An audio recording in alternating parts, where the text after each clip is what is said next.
If you are training for your first 50K or ultramarathon, then you need some tips. So this video is going to be for you. We're going to talk about how to train, and in the next videos in this series we'll talk about nutrition, how to avoid injuries and so forth. So welcome to our ultramarathon series. Let's go! Alright, welcome back to Between Miles. Hi.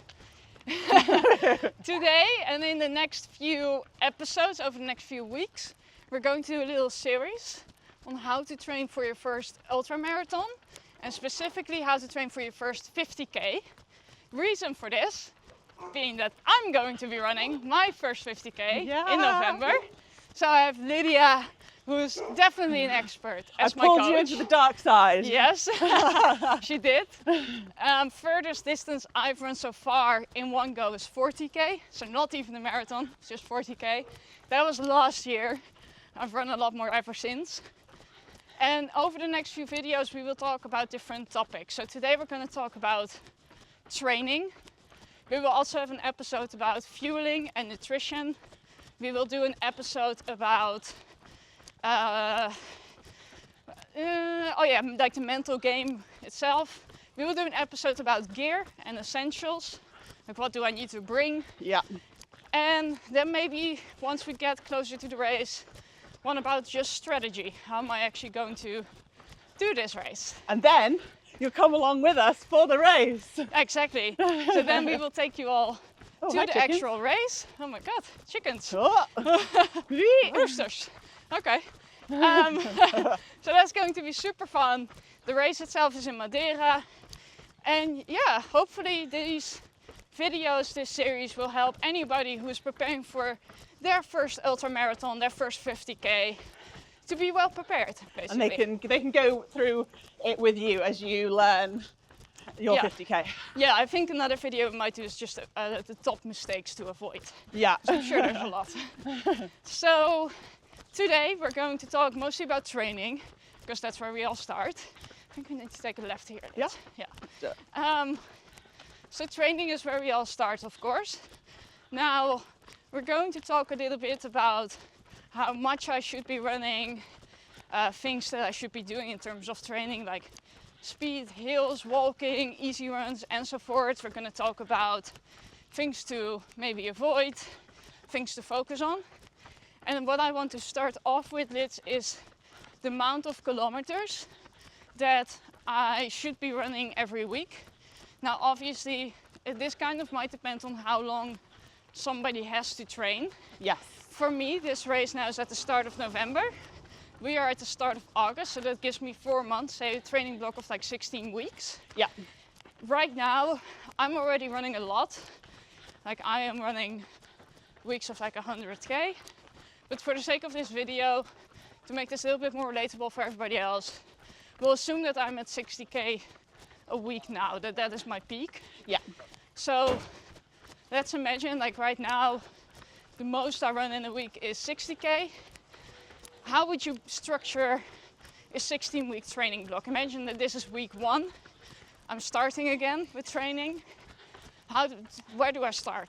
Yeah, so I guess this is all very dependent on the person, and you've also got to consider the terrain that you're going to be running on. Mm-hmm. So if you're going to do a 50K that's pretty flat compared to a really hilly one, that will affect the distance, because you'll be getting in those hill training more, which obviously will reduce your mileage down a bit. Yeah. Because it'll be time on feet. So yeah, there's 2 ways of sort of looking at it. Is you can either do your training based on kilometers, which I think is really good if you know your pace well, you know a bit more about your training, or you have a coach that's really specifically looking at what you're doing. Mm-hmm. So when it comes to trail, a good way of looking at it is time on feet. Okay. So, going out for a 2-hour run or a 3-hour run on your long runs, because you're going to be getting hills in, you're going to be getting trails in, that can really affect those distances. Yeah. So that is a really good way of doing it, but obviously this all depends on your plan. Yeah. Looking at average, if you're starting at 60K weeks, then as your high weeks, then you're probably going to hit around 90 And that kilometers would be on your peak week? on your peak Okay. week. And that's just also for sort of safety on the legs, because you want to be increasing those miles like about 10% each week. You don't want to go crazy. So that means that you'll have that slow build into those kilometers. And How would you do the slow build? So imagine, okay, I like the max I run now is 60k a week. yeah, I'm running 5 times a week. How am I structuring it? Am I doing 3 weeks up, 1 week down, 4 weeks up, 1 week down? Am I not taking any down weeks? yeah. So How would you do that?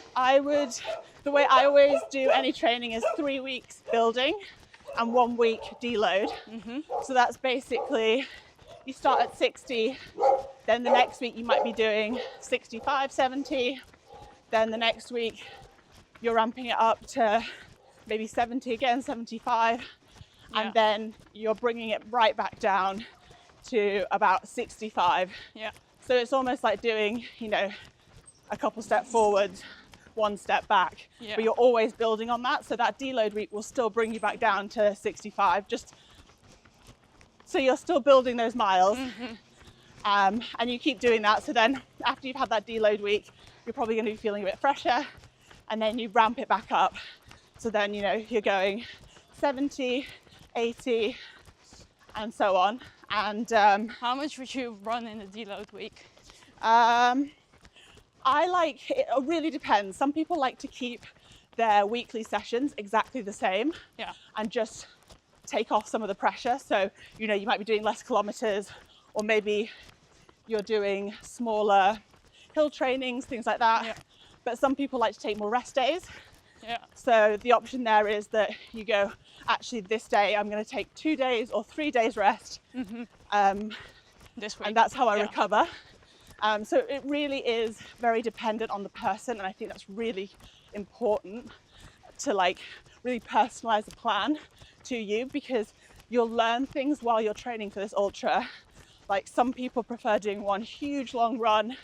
Some people would prefer doing 2 bigger runs during the week, and that's just something that you find out. I don't think I guess there is it's also, something that fits everyone. It's also how much time do you have available, of course, for your training. Exactly. Do you have kids? Are you working 9 to 5? Like when I was doing some of my first ultras, I was doing a lot of running to work. Now that's not trail running, but that is still getting those miles in. Yeah. And so do you remember it doesn't how have much? to be perfect. I think that's what it really doesn't have to be perfect, the training. Yeah. Do you remember how much you ran in a week before you did your first 50k? I think I got to about 80 kilometers. Okay. I didn't hit above that. And what would you say the longest long run should be for 50k? See, I'd like to say get to about 40 kilometers. Yeah. I think that's a good distance.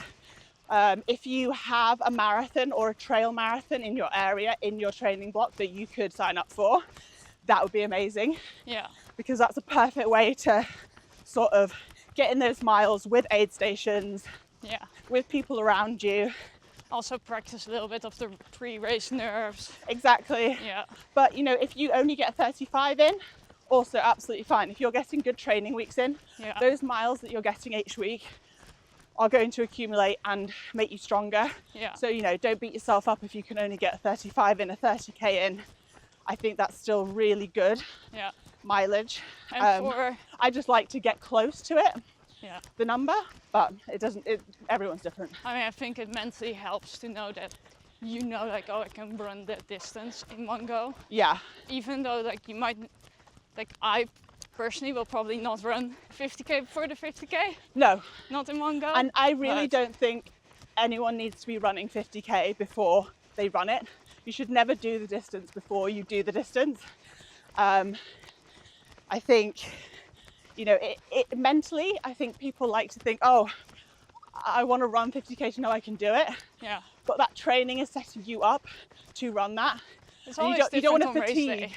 Exactly. Yeah. You don't want to fatigue your body before you actually get to that race. Yeah. So no one go out there and do a 50k before you do a 50k. Yeah. Yeah, especially for your first one, if you're not well trained for it, I think it all, like a lot of it will of course depend on you as an individual. Maybe some people are very experienced marathon runners and they start training for the 50k. That might be a little bit different. Alright, so here Lydia's mic stopped working, so the audio is way worse. We are so sorry, but we hope you still get some value out of this episode. Yeah.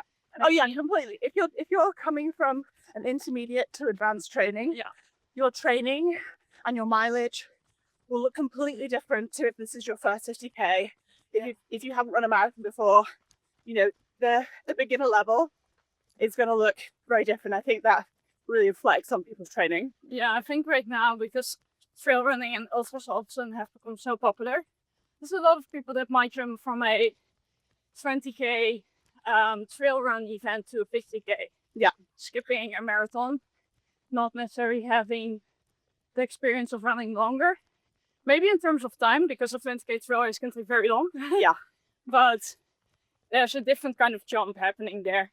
Yeah. Like you don't have that. Like if you have run all the world majors or you've just done a ton of marathons over the last years, you're in a different position, of course.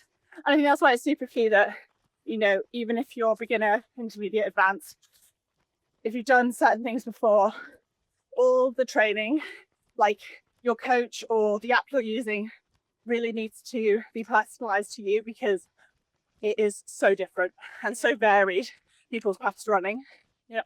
So yeah, the 50k that I will be doing, which thankfully I get to do with you, is in Madeira. It's going to be hilly. It's going to be trail, very hilly. Yeah, with that in mind, because I mean, there's a lot of different types of 50Ks out there, but a good chunk of them are trail and with some elevation. So I think this is pretty relatable for quite a few people. With that in mind, what would you suggest in terms of maybe hill workouts and speed workouts? Should I be doing them? How much should I be doing them? Yeah, so I think if you come from a background of doing maybe more road running, which is in my case, yes, and say you don't live somewhere like us with a lot of hills. That's true. We're very lucky to have that training here. Say you live in like London or Amsterdam or somewhere, a major city that's quite flat.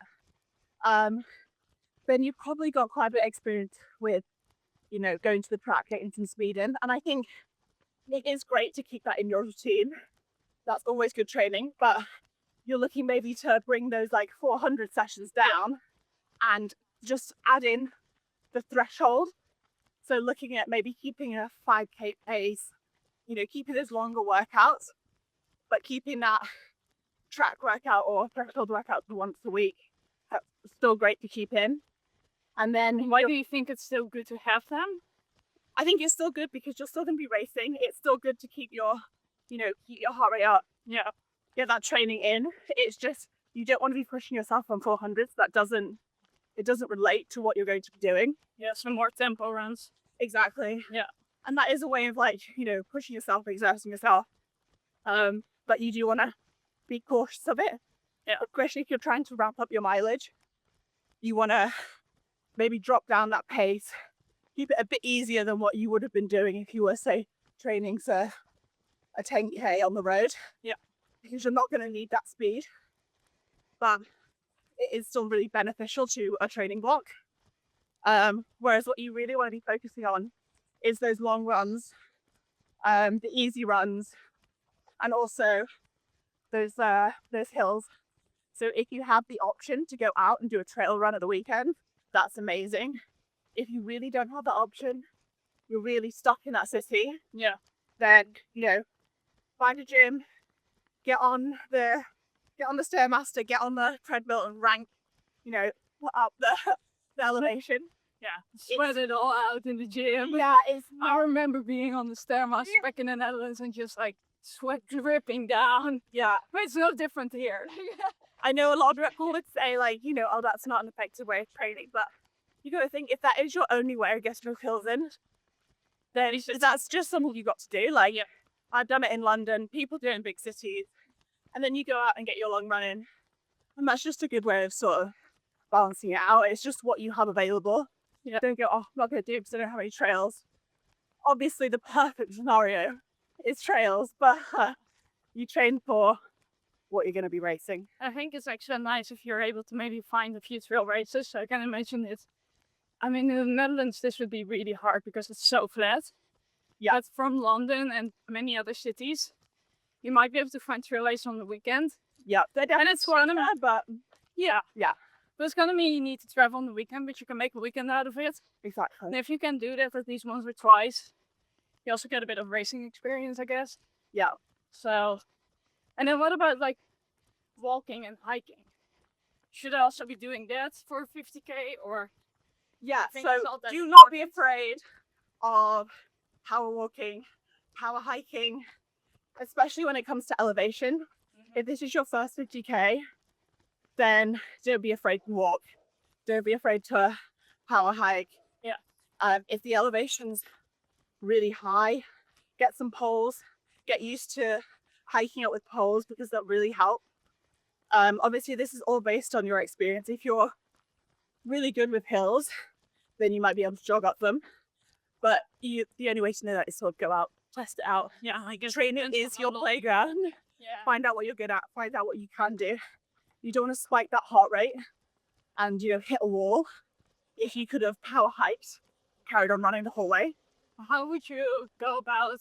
I mean, I guess like when we get to our gear episode, we can talk specifically about the kind of poles. Yeah. But how would you go about training for the first time with poles? Like I don't even have poles. Yeah. So I'm gonna guess I might want to get some. Yeah, you better power in mind. Test them out. Yeah, okay, I guess like you can maybe see if you can borrow some from a friend. If you don't have that, you might want to get a pair. But I mean, we can talk specifically about the type of poles in the other episode, but how would you go about training with them for the first time? Just take them out on the hike or? Take them out, test them, see what you like the best. I actually first used poles on more of a flat race. It was just an ultra to keep you going. So I've learned by using and watching a lot of documentaries and obviously watching people use poles. Yeah. I mean, don't be afraid to look like an idiot. I remember using my poles and someone being like, it's definitely better if you use them like this. And I was like, oh, okay, thank you. Yeah. But like, I think there's a bit of technique that comes with it. exactly. And you only get that technique from like, you know, in practice. Yeah. So, you know, if you feel silly going around with poles, you're going to feel worse on race days and never use them. Yeah. So don't be afraid to just take them out and practice. Like, yeah, it's all about preparing for race day. Yeah.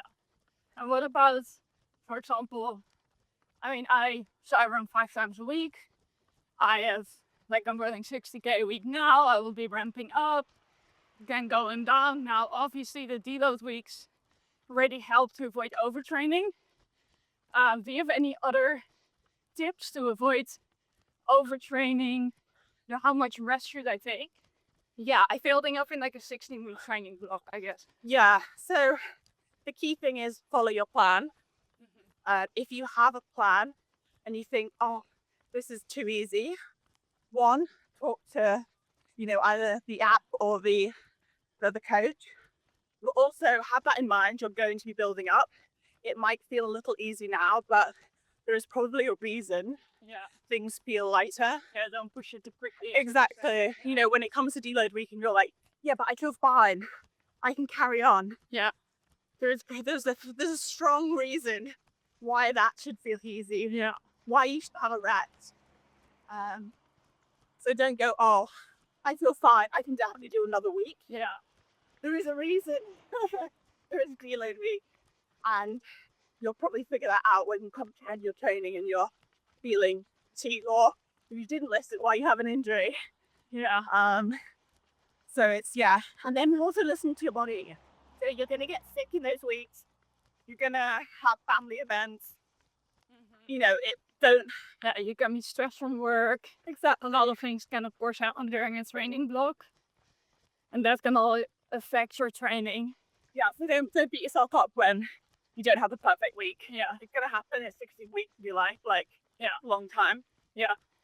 So structure-wise, if we just wanted to recap it. Yeah. Say you have 16 weeks. You start building up week 1, week 2, week 3, week 4. you dial it back. Yeah. You build back up 3 weeks, you dial it back, and so forth towards the race. Yeah. What about the taper? Yeah. Is there a taper? Yes, there definitely is. The longer the race, I'd say the longer the taper in general. So With a 50K? with a 50K, you're probably looking at about a week, just sometimes 2 weeks beforehand. Yeah. I think 2 weeks beforehand, probably a bit more on the 100 side if you're running 100K. So 50, I'd probably say a week is good. Maybe you're bringing it a little bit down, like a semi-taper, Yeah. week 2. And the final week. Final race. week, there's loads of rest. You're carb loading. That means that you're, just removing some items in your diet and adding in more carbs. Yeah.